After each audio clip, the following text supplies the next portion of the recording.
you're released, your charges have been dropped. What is going through your head? Oh my gosh, it's been a crazy 24 hours, to say the least.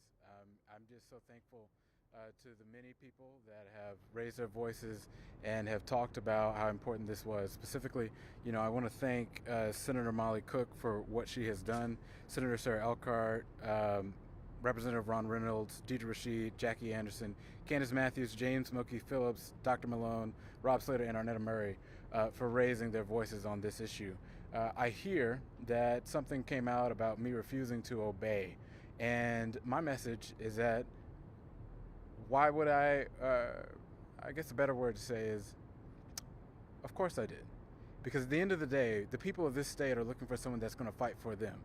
And ultimately, the Republican Party threw me in jail for ultimately standing up for the people that I seek to represent.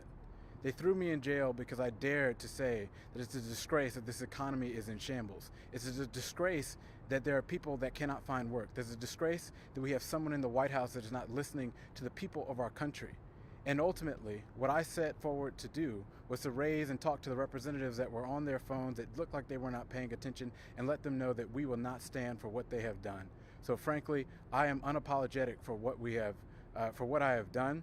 I'm thankful for the so many people, the millions of people across America that have been raising their voices about this, the 100,000 people that have followed us on social media, the $50,000 that we have raised for our campaign for Congress in just a short period of time. We are on a roll, because America wants someone that's going to fight for them, and I'm ready to lead that movement. So my message to Governor Greg Abbott, to the Attorney General Ken Paxton, and to Donald Trump, the felon in the White House, you better get ready, because buckle up, because I will be your worst nightmare in Washington, D.C. Isaiah, it has been a roller coaster for you. We saw that you were taken to the ground twice within your exit yesterday at the Capitol. Can you walk us through what you remember from everything that had happened? I mean, it was crazy. I mean, because when I went to the ground, I remember I could feel the weight of the officer, on me. My shoulder went straight into the ground. I know my ankle was hurt as well. And, I was honestly shocked when they got me up to the top and they said they would be putting me under arrest. I was very shocked. But, at the end of the day, I'm not surprised, because ultimately this Republican Party will do everything they can to distract from the issues of the day. They'll do everything to distract from the economy that they've destroyed, the Epstein list that we all know is going around in Washington, D.C. and everything else. So they're looking for distractions and they use me. But I just happen to be standing in the way of all of the stuff they want to do. 3 charges were brought against you. They've since been dropped. How did you learn that the charges were dropped, and how did you feel about the charges that you were facing? Well, I had no idea that the charges were dropped, actually. To be honest with you, I had no idea about what was happening in the outside world. I had actually just talked to the officer because I was thinking to myself, well, I think I have 24 hours. And the 24-hour mark had passed, and I was like, wow, that's weird. So I asked him, I said, what's going on? And he said, oh, well, it's actually 48 hours is what you could be looking at. We don't really know what the situation is. So I had no idea. And so, when I thought about the charges, like, for example, resisting arrest, I was like, that's weird. No one ever told me that I was under arrest, right? So how can you resist something you had no idea?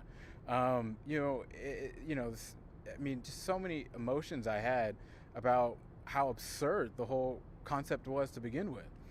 But I had no idea that this whole firestorm was happening. All I knew was that I was in jail for literally more than 24 hours, and I had no way to get out. I had asked for a call to call my family, and I was literally told I could not get a call until I talked to a judge, which I thought was insane, right? So the whole thing was just a mess. But like I said, it was just a distraction. They love to use people for distractions, and I just happened to be their target today. Isaiah, on social media, the videos have gone viral. Everyone has seen either one angle or multiple of what happened to you yesterday at the Capitol. And some people say, well, he went over his 2-minute time limit, and that's why he was, taken out forcefully by officers. What's your reaction to that? Ultimately, what the people of this country want is somebody that's going to fight. And when I see representatives that are not willing to listen to the concerns of the American people, I am more than willing to stand up and fight for them, because people want someone that understands the issues and how this affects people.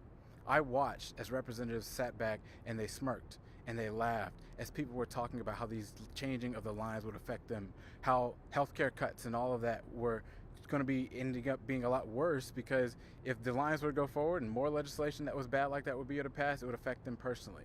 I watched as people did not pay attention, as people voiced concerns about being disenfranchised, and it was unacceptable. So, look, I'd be willing to do it again, because ultimately I'm on the fight. I'm ready to have the audacity that's necessary to fight for the people of this country, because it's necessary.